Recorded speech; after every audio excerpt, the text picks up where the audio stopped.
Baik, nama saya Reza, umur 21 tahun. Ya. Oke. Reza, Saat ini saya masih mahasiswa manajemen semester 2 sambil menjalankan bisnis konsinyasi makaroni di Jakarta Timur. bisnis apa? Konsinyasi makaroni. Makaroni. Makaroni. Iya. Jadi model bisnisnya saya proaktif ke door to door ke kantin-kantin sekolah se-Jakarta Timur untuk nawarin makaroni di titip jual di kantin sekolah. Oke, B2B ya berarti. Iya, benar. Oke. Dalam 2 tahun terakhir, rata-rata penghasilan kotor saya di angka 15 juta per bulan. Oke. Dengan pengeluaran pribadi sekitar 3 juta per bulan. Oke. Untuk biaya operasional sekitar 4 juta sampai 6 juta per bulan. Oke. Kita anggap 5 juta. Untuk Berarti kamu pendapatan bersih 10 juta ya? Iya, benar. Oke, lanjut. Untuk aset saat ini saya ada di emas 145 juta. Apa? Mas berapa? 145 juta. Oke. Di suku 20 juta. Di apa? Suku kayak Oke, berarti obligasi. bonds ya? Iya, benar. Berapa? 20 juta. Oke. Untuk BTC ada 10 juta dan Oke. cash 40 juta. Oke. Bagus. Saya punya target realistis mencapai total aset sekitar 1 miliar dalam 1 sampai 5 tahun ke depan gitu. Wah, bagus nih udah ada targetnya ya. Berarti kamu udah ngitung ya 3 kali 12 kali 25 ya? Iya, benar. Betul. Untuk pertanyaan ada 3 boleh bro tim Iya, boleh dong. dan bro kakak. Oke. Dengan yang pertama, dengan Ya. model bisnis konsinyasi seperti ini, kan marginnya tipis, tapi cash flow-nya positif. Ya. Apakah realistis mengejar target 1M dalam jangka waktu tersebut? Iya. Oke. Untuk pertanyaan kedua, apakah boleh langsung apa mau dijawab dulu? Langsung aja. Langsung aja. Oke, yang kedua, apakah antara reinvestasi profit ke bisnis ke ekspansi atau dialokasikan ke instrumen investasi yang sudah saya jalankan saat ini? Mana yang lebih harusnya jadi prioritas di fase sekarang untuk kejar target itu lebih cepat? Oke. Itu kedua, ketiga? Ketiga, jika saya bangun brand sendiri dengan produk yang sama, apakah boleh? Dengan kondisi saat ini, saya masih kuliah. Kesibukannya jadi 24 jam itu harus mikir terus otaknya, bro tim dan bro kakak. Oke. Sudah itu aja, bro tim dan bro kakak. Oke. Kamu punya total porto berarti 216 ya? Betul? Emas 145 Betul, tambah 20 tambah Ya. 10 tambah 40. Berarti kamu Ya, butuh 215 juta lah ya. 7.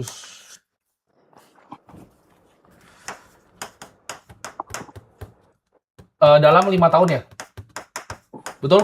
Kamu ngejarnya berapa? 5 Betul. realistis kan 5 Ya, tahun kan? realistisnya 5 tahun sih. 5 1 tahun. sampai 5 kan? Sekarang, Iya.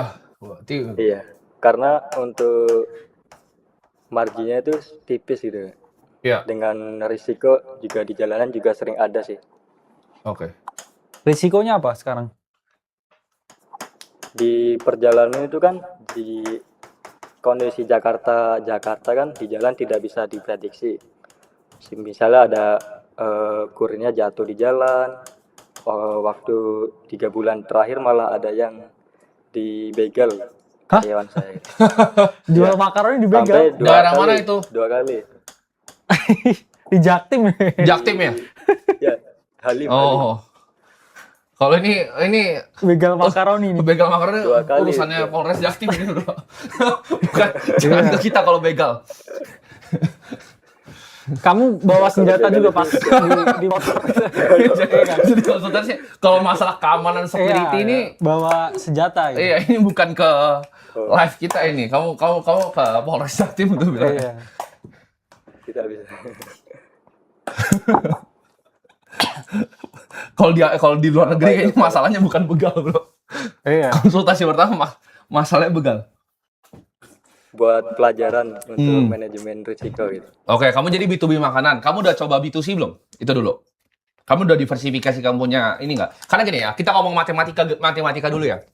Kamu kan butuh 784 juta per tahun. Selama 5 tahun itu 156 juta jadi kan. Kita bagi 12, 13 juta nih pendapatan per bulan kamu. Kamu sudah 10 juta, kamu tinggal tambah 3 kan? Nyampe loh kamu dalam 5 tahun. Iya, iya. Ya kan? Jadi kalau kamu cuma mau nambah 3 juta, gampang, ya kan? Kamu pengennya pasti tapi lebih cepat dong dari 5 tahun, ya nggak? Benar. Oke, berarti kita mau naikin nih dari 10 targetnya sebenarnya. Kalau kita bisnis bro, kita sukanya tuh orang mikir cepat. Jadi gimana caranya double gitu. Ini gimana caranya kamu kali 2? Bottleneck-nya apa? Jangan ngomong di begal ya, jangan selain di begal. Secara bisnis model, apakah kamu udah coba B2C? Kan kamu kan nitip di kantin nih. Dari kantinnya, kamu coba tanya deh. Di kantinnya kamu coba duduk di situ, kamu lihat customer yang beli seperti apa. Benar. Dan mereka itu kira-kira kamu coba tanya, enak nggak makaroninya, bisa diimprove apa? Kamu mau beli nggak kalau misalnya saya jualnya di marketplace misalnya? Yes. Udah coba belum kamu gitu? Di marketplace itu udah ada, cuman bukan saya, Bro Tim. Ada bagian orang lain gitu. Kenapa nggak jadi kerjaan kamu? Kalau itu saya belum pernah coba sih, Bro Tim. Nah, berarti belum pernah coba. Bukan kerjaan orang atau kerjaan kamu. Iya. Ya, jadi satu yang kamu lakukan. Kamu tambah divisi B2C. Karena kalau kamu bisa B2B-nya, itu ibaratnya kamu kan tadi dapat 10 juta ya. B2C-nya 3 juta aja. Kamu udah nyampe kan targetnya. Jadi kamu coba namanya direct to consumer. Kamu bikin avatar kamu dulu. Oke, coba contoh misalnya pembeli makaroni kamu kan so far sekarang B2B, pemilik kantin dong. Kalau kita ngomong B2C, berarti umurnya berapa misalnya? Rata-rata yang beli gimana? Umurnya kamu? Umur dari SMP sampai SMA, berarti. Nah, itu kan spesifik tuh, udah bagus SMP sampai SMA. Nah, kamu bisa melakukan yang namanya ya kita sih very high proponent di konten ya, Bro ya. Iya. Ini kamu bisa melakukan konten organik. Suruh mereka review gitu loh. Untuk kamu jualan online. Bisa nggak di marketplace kok. Kamu bisa mulai dari WhatsApp. Ya. Di WhatsApp. Jadi dari kontennya direct jualan di WhatsApp terus kamu lakukan fulfillment-nya sendiri. Ya, gitu. sesimpel bikin Instagram terus habis itu ada link tree WA-nya kan juga sebenarnya bisa. Betul. Karena sebenarnya yang di sini kan intinya tentang bisnisnya kan, gimana cara expand kan. Dalam artian kan ada 2. Kalau mau expand kan berarti kayak kuantitinya, volumenya harus lebih gede. Betul. Volume bisa di-reach dari satu B2B, cuman kamu explore lebih banyak kantin nih. Iya. Mungkin nggak cuma di Jaktim doang, mungkin di Jaksel, mungkin di Jakbar, sampai satu Jakarta gitu, kantinnya ada makaronimu. Kamu datengin kantin berapa banyak sehari?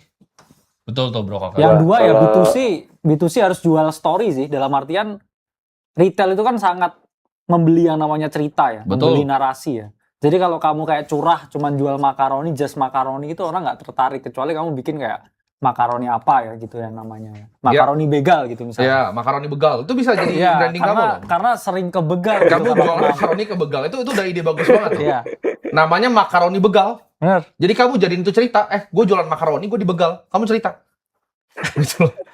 Karena real. Dan kamu, audiens tuh suka yang real. Mereka nggak suka yang fake bro. Bener. Itu ide bagus tuh. Makaroni begal, terus yang kamu lakuin, kamu coba distribusi. Tapi setiap kali dibegal, ya, daripada kamu capek ngurusinnya, ajak promosi itu kamu jadi konten, gitu. Saya jualan makaroni kena begal. Iya. Gitu. Oke? Oh iya, Bang. Dan ini bukan bercanda, ini beneran. Ini salah beneran. Kamu jadiin konten. Mungkin ini ya kalau kena begal ya, tukang begalnya suruh jualan. Iya, suruh jualan nih. Dapat lu capek-capek begal nih, jualan makaroni gua gitu kan. Resellernya begal. Resellernya kamu jadi begal. Ya. Jadi kamu harus coba explore semua kantin gitu. Itu yang pertama. Kamu udah explore berapa kantin kamu datangin dalam seminggu dulu deh. Kalau dalam 2 tahun terakhir udah saya datang sekolah semuanya dalam satu Jakarta Timur. Satu Jakarta Timur semua sekolah, kamu yakin? Sekitar 70%-an itu. Nah, udah bohong lagi tuh. Tadi 100%, sekarang 70, turun 30 tuh. Ntar ditanya bener-bener, gue tanyain datanya 1 by 1, semua SMP dan SMA di Jaktim, itu paling baru 10%, nggak nyampe 8%. Belum banyak. Ya. Jadi Jaktim aja belum, Karena kamu ini hantam dulu semuanya di Jaktim. Terus kamu sambil aktivasi, kenapa? Karena ketika kamu tawarin adalah, ini kan B2B. Ketika kamu offer, ketika kamu dari Instagram, misalnya makaroni begal nih ada ceritanya, mereka lebih pengen untuk distribusi produk kamu, ngerti nggak? Karena ada brand awareness-nya, kamu harus mesti bikin branding ya. Jadi branding, makaroni begal. Ya abis ini bikin story kan di Iya. TikTok kayak pengalaman saya 21 tahun jualan makaroni dan Makaroni dibegal di jalan. Betul. Langsung kamu bikin abis ini gitu. Terus abis itu kamu klip nih video yang ini gitu. Gitu. Bener. Kan? Langsung instant exposure tuh kamu tuh. Ya. Oke. Jadi itu omset kamu, ini dalam sebulannya harusnya bisa 50 juta tuh dengan tadi. Kamu bikin TikTok, Instagram makaroni begal, kamu ceritain seperti Karena- apa, kamu klip ini ke sono, Enggak. kamu tawarin abis itu ke orang-orangnya. Ketika kamu udah brand awareness, orang kenal kamu jualannya gampang. Karena ternyata nggak cuma untuk ini kan nggak cuma di ini juga ya, di Indo doang yang dibegal. Karena kan KitKat juga Betul. dibegal juga, bro ya. KitKat Jadi yang pernah tahu dibegal. ya, teman-teman ada 12 ton ya KitKat dibegal ya di Europe kalau nggak salah ya. Betul. Dan masih hilang sekarang KitKatnya. Jadi makaronimu waktu dibegal itu barangnya berhasil diambil ya makaroninya berarti. lebih tepatnya uangnya sih, bro. Uangnya, motornya juga. Dia ngambil makaroninya nggak? Enggak, malah Kurang enak legal berarti namanya itu. makaroni. Kurang enak berarti kamu. Jadi katanya dibegal gitu. Iya. Kurang enak ya. Jadi kamu bikin branding tadi, kamu kerjain, ketika kamu, let's say lah kamu bener lah, kamu datang 100 sekolah nih. Kan berarti kamu ditolak sama banyak, karena omset kamu kecil banget. Benar. Iya. Gimana caranya nolak kamu? Kamu datang lagi, nih gue udah branding, gue dari branding makaroni begal, terus anak-anak SMP yang di sana, mau nih gue sama makaroni begal, gitu kan caranya. Kamu 100 juta bisa sebulan. Oke? Kamu dapat nyampe targetnya setahun tuh, bukan 5 tahun. Ada kendala sedikit, bro. Apa kendalanya itu? Jadi di sekolah itu ada peraturan sekarang nggak boleh pakai plastik sama bumbu-bumbu gitu, bro. Ya, terus? Plastik. Nah, itu yang jadi kendalanya itu, bro. Ya, Jadi packaging kalau yang lain. pakai Ya plastik, pakai daun pisang. Kalau gitu. dia ngomong sekolah nggak ada bumbu-bumbuan mah nggak boleh masak pakai Royco gitu bilang lu. Iya, pakai Masa daun bumbu-bumbuan? pakai daun pisang coba. Iya. Kamu Daun packaging pisang doang mah pikir yang lain lah. Kamu bilang ini kan kamu tinggal cari itu kan paklon. Gimana caranya bikin yang non plastik terus kayak ada eco friendly, jadi makaroni begal eco friendly kan? Itu yang branding. Green Green energy gitu. Green. green story makaroni ya. Itu teknis yang gampang lah. Kamu harus lebih fokus ke bisnis yang lebih besar. Kalau saya lihat ya sebenarnya kamu belum proven bisa dalam tanda kutip ya jualan yang berhasil di retail sebenarnya. Iya, betul. Karena retail kan butuh story ya sebenarnya nggak masalah, cuman 70% effortmu sebenarnya tetap kayak B2B sih. Betul. Kayak kelilingin semua sekolahan, tunjukin omset dari setiap kantin yang kamu berhasil jualan tuh berapa banyak, sambil ya mungkin 30% lah di build ticket ya ceritanya ya, apalah makaroni begal atau apa, terus kamu jual uniqueness-nya di situ ya, siapa tahu bisa viral ya. Cuman nanti kalau misalkan ya nanti pasti ada trade off-nya lah, dalam artian antara jualan B2B sama B2C kamu akan ngerasain sebenarnya jual ke retail itu pasti ada ya, kita ngomong ya diminishing-nya, bro. Betul. Ketika orang udah mulai jenuh ya. Cuman kan kalau B2B biasanya penerimaannya, demand-nya mereka itu biasanya relatif sama. Betul. Sebenarnya. Kalau kamu jualan yang Stabil. momentum, viral-viralan, itu nanti pasti ada trade off-nya. Jadi itu yang benar-benar kamu harus pikir. Apakah ya harus keliling semua sekolahan di Jaktim, ada, atau ya harus coba jualan ke retail. Karena jualan ke retail aja harus ada uniqueness yang dijual itu. Betul. siap. Terjawab? Sudah terjawab.